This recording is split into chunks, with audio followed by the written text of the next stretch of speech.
President, please be seated.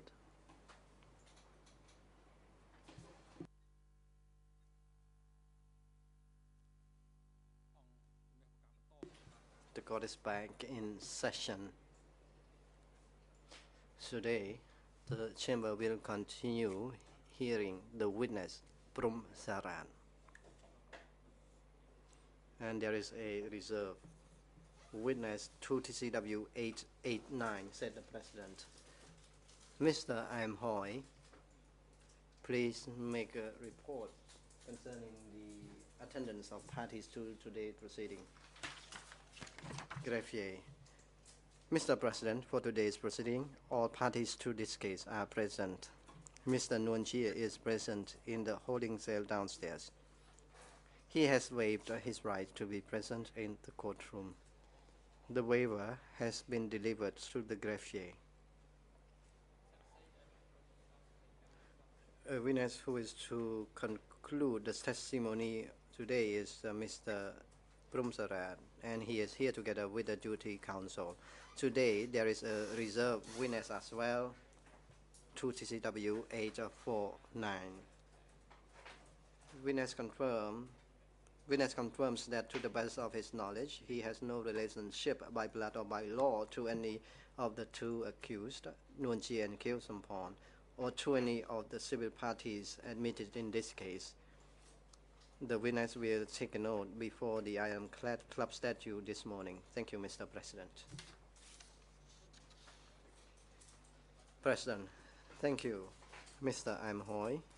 The Chamber now decides on the request by Nguyen Chia. The Chamber has received a waiver from Nguyen Chia dated 26 January 2016, which states that due to his health, headache, back pain, he cannot sit or concentrate for long, and in order to effectively participate in future hearings, he requests to waive his rights to participate in and be present at the 26 January 2016 hearing.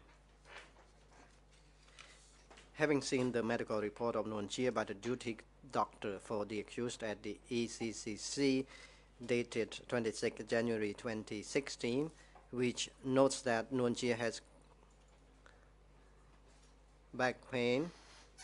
chronic back pain when he sits for long, and recommends that the chamber grant him his request so that he can follow the proceedings remotely from the holding cell downstairs. Based on the above information and pursuant to Rule 81.5 of the ECCC internal rules, the chamber grants Nguyen Chia his request to follow today's proceeding remotely from the holding cell downstairs via visual means. AV unit personnel are instructed to link the proceedings to the room downstairs so that he can follow the proceedings. This applies to the whole day. The chamber now gives the floor to the defense team for Mr. Nguyen Chia to resume his questioning. You have the floor now, counsel. Thank you, Mr. President. Good morning, Your Honors. Good morning, counsel. And good morning, Mr. Witness. Mr. Witness, before I will ask you questions about the territorial waters of Democratic Kampuchea, let me briefly revisit the topic that we discussed yesterday, just before we stopped our hearing. Yesterday you spoke about 700 Eastern soldiers in Division 164.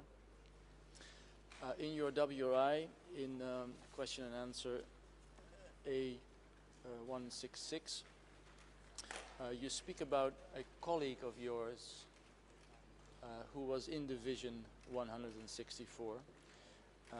You refer to him as Chin, Chin, who now lives near your home in Samlaut. Do you remember talking about Chin, former Division 164 colleague living close to Samlaut?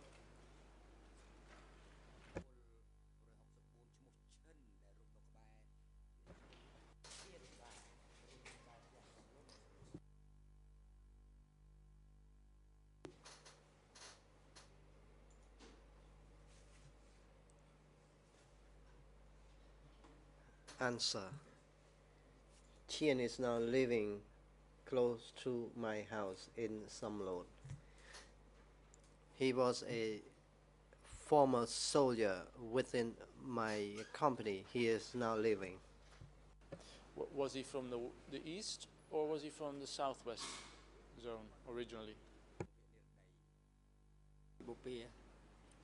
Answer. He was from the east. He was from the east.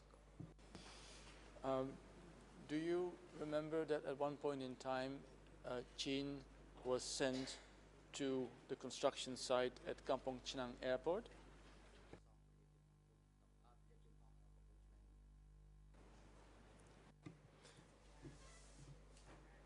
Answer. Later, I met him. He told me he had been to perform his new duties at the new construction site at Kampong Chnang Airport. He reiterated that he regrets having no contact with me since he had a close relationship with me in the period. And he told me that he did not know at the time where I was sent to or where he was sent to when he received the new assignment. Was he just one of the 700 East Zone soldiers who were sent to Kampong Chnang, or do you know whether there were other East Zone soldiers who had been sent to work at Kampong Chnang airfield?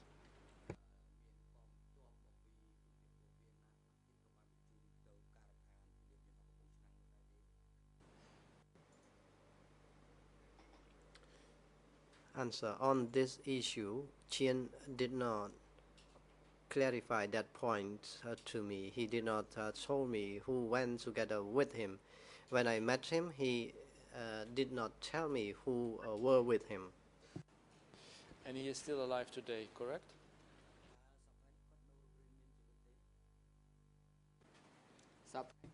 Answer. He is alive now today. Thank you, Mr. Witness. Now let me move on to the territorial sea of Democratic Kampuchea between 76 or 75 and 79. Let me start with an open and general question. Do you remember what would happen in those years if boats would enter the territorial waters of Democratic Kampuchea or would come close to one of the islands, such as Pulau Wai? What would happen to the people on board of those boats?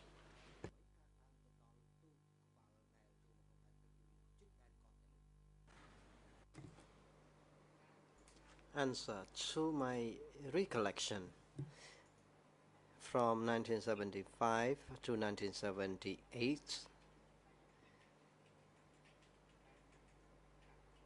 territorial seawater of Cambodia was based on Cambodia's map. And I cannot say nowadays which territory was under the Democratic Kampuchea at the time, unless I had the map in hand. I could tell you the territory of the country at that time. I could not tell you how far the territory of seawater in Cambodia reached at the time. Pulau Wai, Rong San Lam, Tang, and Ses Islands were within the territory of Cambodia. And among them, Pulau Pang Zong or Krachok Ses Island was the island which was far away from the territory. Thank you. Mr. Witness, let me be more specific. What would happen if boats would enter the territorial sea of Democratic Kampuchea, and in those boats would be people of Vietnamese origin, be it refugees, be it fishermen, or be it soldiers.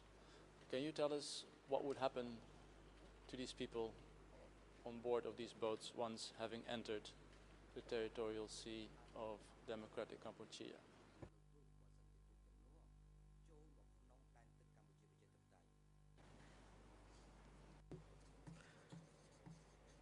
Answer. I would like to tell the court clearly that at the beginning of 1975, there was a hot battlefield within the territorial seawater between the Vietnamese and Cambodian troops.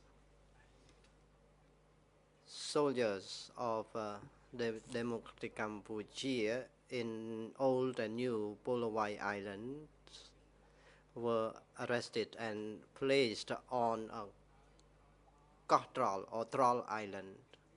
Later on, the clash or fighting ended. I cannot recall the date of when the fighting ended. What I can say is that it ended in late 1975. Thank you for that answer. Let me first focus on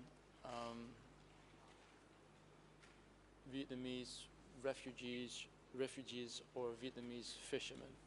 If they would be on a boat and enter the territorial sea, what were the instructions